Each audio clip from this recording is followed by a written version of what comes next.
Peter and Wendy. Chapter 15. Hook or me this time.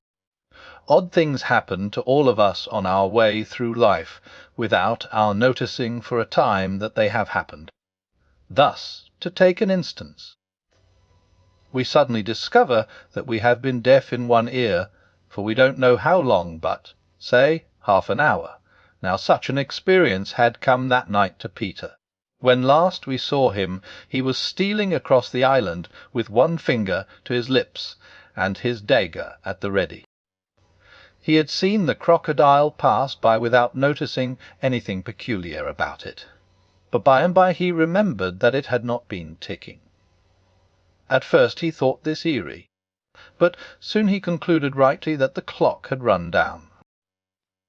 Without giving a thought to what might be the feelings of a fellow creature thus abruptly deprived of its closest companion, Peter at once considered how he could turn the catastrophe to his own use, and he decided to tick, so that wild beasts should believe he was the crocodile and let him pass unmolested. He ticked superbly, but with one unforeseen result. Crocodile was among those who heard the sound, and it followed him, though whether with the purpose of regaining what it had lost, or merely as a friend under belief that it was again ticking itself, will never be certainly known, for, like all slaves to a fixed idea, it was a stupid beast. The Peter reached the shore without mishap, and went straight on, his legs encountering the water, as if quite unaware that they had entered a new element. Thus many animals pass from land to water, but no other human of whom I know. As he swam he had but one thought: Hook or me this time. He had ticked so long that he now went on ticking without knowing that he was doing it. Had he known he would have stopped, for to board the brig by the help of the tick, though an ingenious idea, had not occurred to him. On the contrary, he thought he had scaled her side as noiseless as a mouse, and he was amazed to see the pirates cowering from him, with Hook in their midst as abject as if he had heard the crocodile. The crocodile? No sooner did Peter remember it than he heard the ticking. At first he thought the sound did come from the crocodile, and he looked behind him swiftly. Then he realized that he was doing it himself, and in a flash he understood the situation. How clever of me! He thought at once, and signed to the boys not to burst into applause. It was at this moment that Ed Tent, the quartermaster, emerged from the forecastle and came along the deck. Now, reader, time what happened by your watch. Peter struck true and deep. John clapped his hands on the ill-fated pirate's mouth to stifle the dying groan. He fell forward. 4 boys caught him to prevent the thud.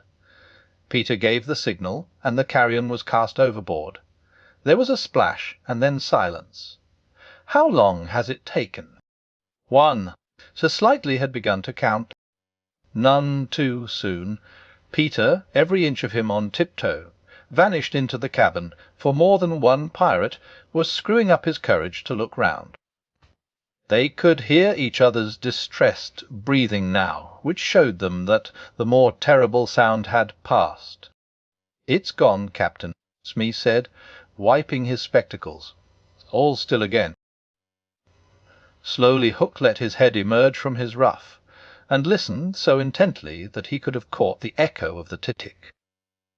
There was not a sound, and he drew himself up firmly to his full height. "Then here's to Johnny Plank," he cried brazenly, hating the boys more than ever because they had seen him unbend.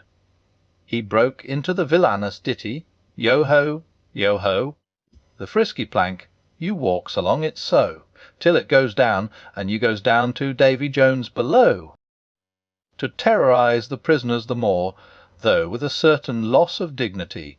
He danced along an imaginary plank, grimacing at them as he sang, and when he finished he cried, "Do you want a touch of the cat before you walk the plank?" At that they fell on their knees. No, no, They cried so piteously that every pirate smiled. "Fetch the cat, Jukes," said Hook. "It's in the cabin." The cabin? Peter was in the cabin. The children gazed at each other. "Ay, ay," said Jukes blithely, and he strode into the cabin. They followed him with their eyes. They scarce knew that Hook had resumed his song, his dogs joining in with him. Yo-ho, yo-ho, the scratching cat, its tail's o' 9, you know, and when they're writ upon your back. What was the last line will never be known, for of a sudden the song was stayed by a dreadful screech. From the cabin it wailed through the ship and died away. Then was heard a crowing sound, which was well understood by the boys, but to the pirates was almost more eerie than the screech.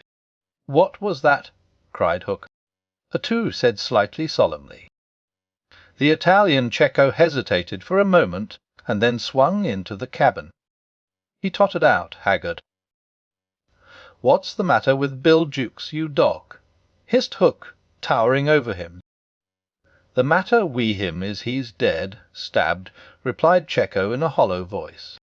"Bill Jukes dead!" cried the startled pirates. "The cabin's as black as a pit," Cecco said, almost gibbering, "but there is something terrible in there, the thing you heard crowing." The exultation of the boys, the lowering looks of the pirates, both were seen by Hook.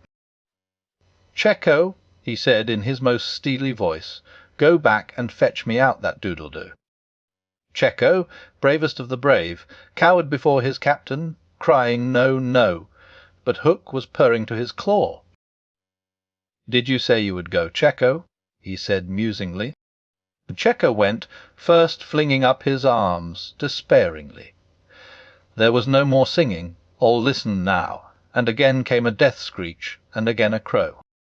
No one spoke except slightly. "3," he said. Hook rallied his dogs with a gesture. "'Steth and odds fish," he thundered. "Who is to bring me that doodle-doo?" "Wait till Cecco comes out," growled Starkey, and the others took up the cry. "I think I heard you volunteer, Starkey," said Hook, purring again. "No, by thunder," Starkey cried. "My Hook thinks you did," said Hook, crossing to him. "I wonder if it would not be advisable, Starkey, to humour the Hook." "I'll swing before I go in there," replied Starkey doggedly, and again he had the support of the crew. "Is it mutiny?" asked Hook more pleasantly than ever. Starkey's ringleader. "Captain Mercy," Starkey whimpered, all of a tremble now. "Shake hands, Starkey," said Hook, proffering his claw. Starkey looked round for help, but all deserted him. As he backed, Hook advanced, and now the red spark was in his eye. With a despairing scream the pirate leapt upon Long Tom, and precipitated himself into the sea. Four said slightly, "And now," Hook asked cautiously, "did any other gentleman say mutiny?" Seizing a lantern and raising his claw with a menacing gesture, "I'll bring out that doodle-doo myself," he said, and sped into the cabin. The 5. How slightly longed to say it. He wetted his lips to be ready, but Hook came staggering out, without his lantern. Something blew out the light, he said a little unsteadily. Something echoed Mullins. What of Cecco?" demanded Noodler. "He's as dead as Jukes," said Hook shortly. His reluctance to return to the cabin impressed them all unfavourably, and the mutinous sounds again broke forth. All pirates are superstitious, and Cookson cried, "They do say the surest sign a ship's accursed is when there's one on board more than can be accounted for." "I've heard," muttered Mullins, "he always boards the pirate craft at last." "Had he a tail, Captain?" "Thee say," said another, looking viciously at Hook, "that when he comes it's in the likeness of the wickedest man aboard." "Had he a hook, Captain?" asked Cookson insolently, and one after another took up the cry, "The ship's doomed." At this the children could not resist raising a cheer. Hook had well nigh forgotten his prisoners, but as he swung round on them now, his face lit up again. "Lads," he cried to his crew, "here's a notion. Open the cabin door and drive them in. Let them fight the doodadoo for their lives. If they kill him, we're so much the better; if he kills them, we're none the worse." For the last time his dogs admired Hook, and devotedly they did his bidding. The boys, pretending to struggle, were pushed into the cabin, and the door was closed on them. "Now listen," cried Hook, and all listened. But not one dared to face the door. Yes, one, Wendy, who all this time had been bound to the mast.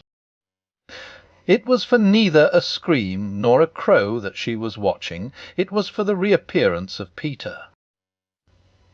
She had not long to wait.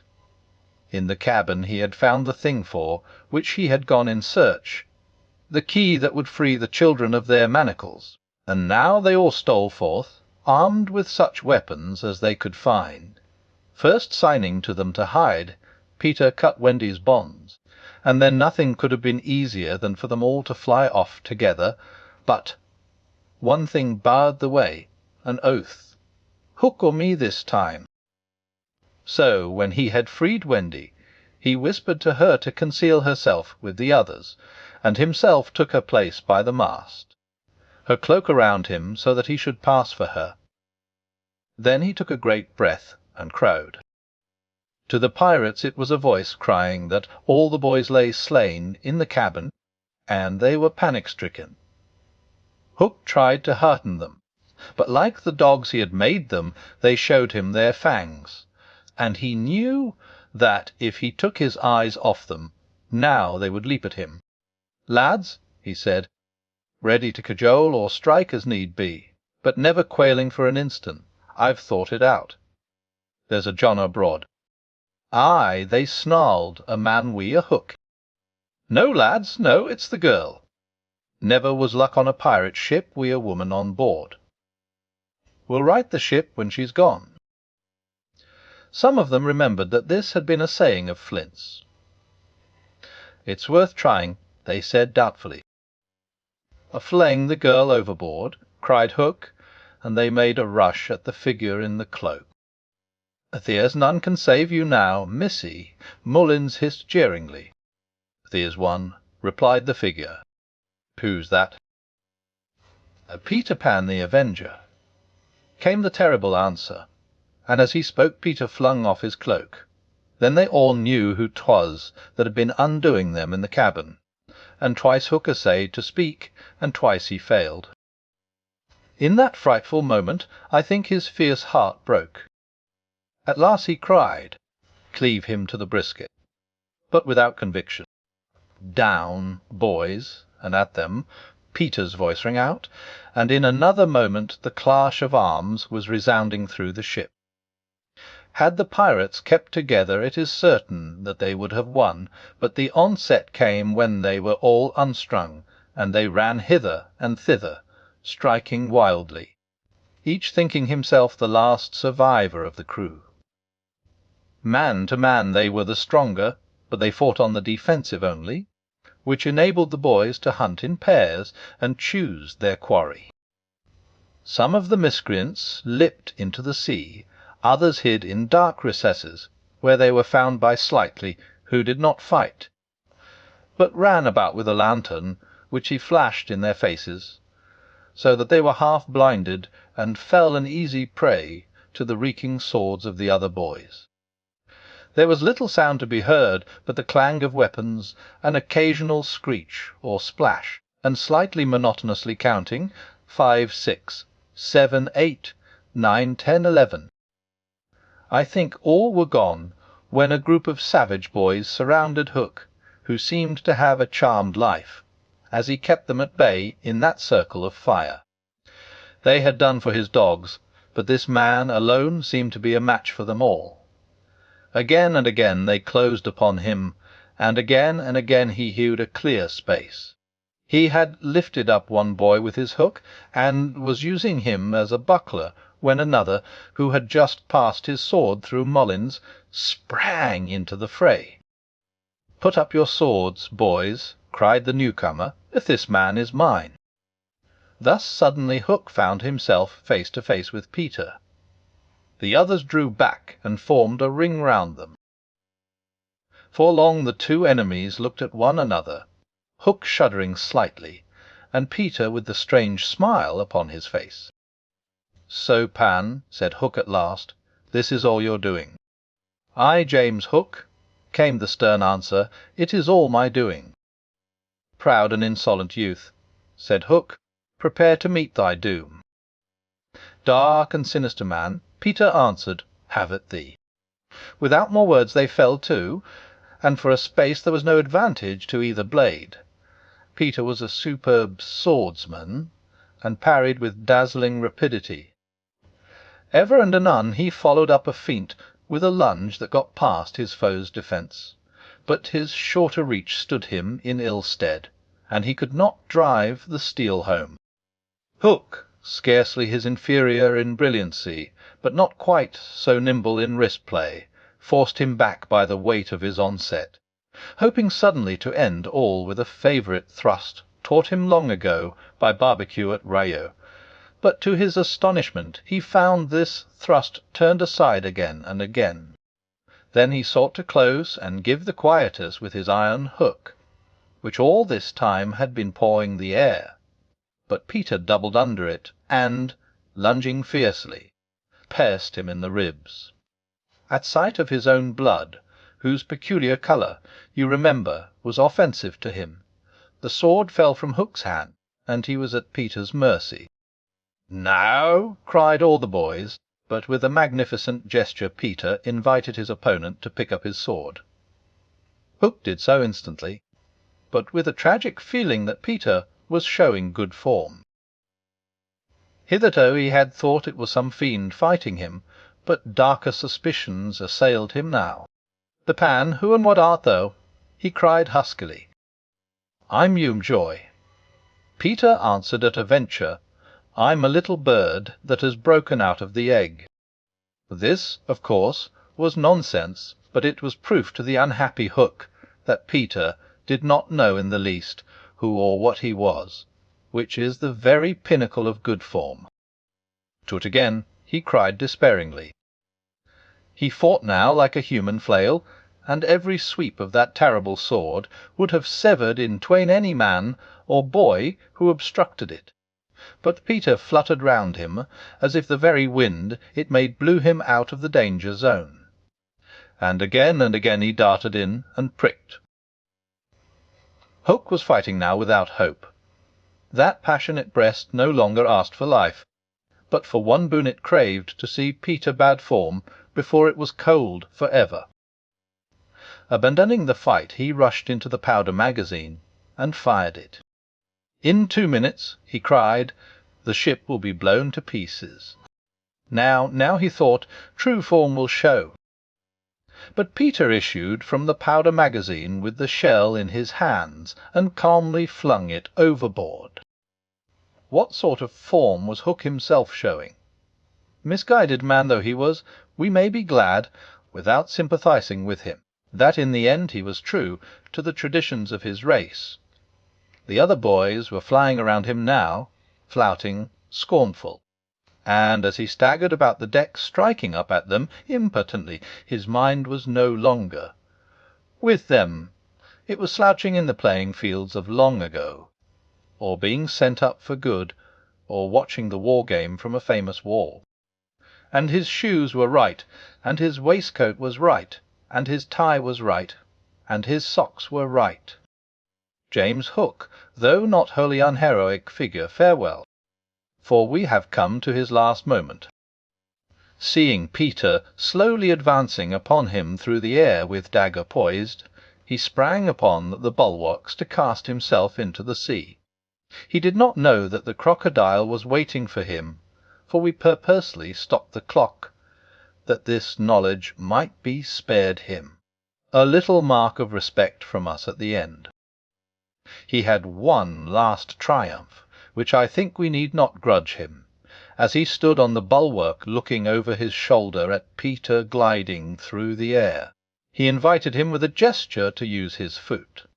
It made Peter kick instead of stab. At last Hook had got the boon for which he craved. "Bad form," he cried jeeringly, and went content to the crocodile. Thus perished James Hook, a 17, slightly sang out, but he was not quite correct in his figures. 15 paid the penalty for their crimes that night, but 2 reached the shore. Starkey to be captured by the redskins, who made him nurse for all their papooses, a melancholy come down for a pirate, and Smee, who henceforth wandered about the world in his spectacles, making a precarious living by saying he was the only man that Jas Hook had feared. Wendy, of course, had stood by, taking no part in the fight, though watching Peter with glistening eyes. But now that all was over she became prominent again. She praised them equally, and shuddered delightfully when Michael showed her the place where he had killed one. And then she took them into Hook's cabin and pointed to his watch, which was hanging on a nail. "It said 1:30." The lateness of the hour was almost the biggest thing of all. She got them to bed in the pirates' bunks pretty quickly, you may be sure, all but Peter, who strutted up and down on deck until at last he fell asleep by the side of Long Tom. He had one of his dreams that night, and cried in his sleep for a long time, and Wendy held him tight,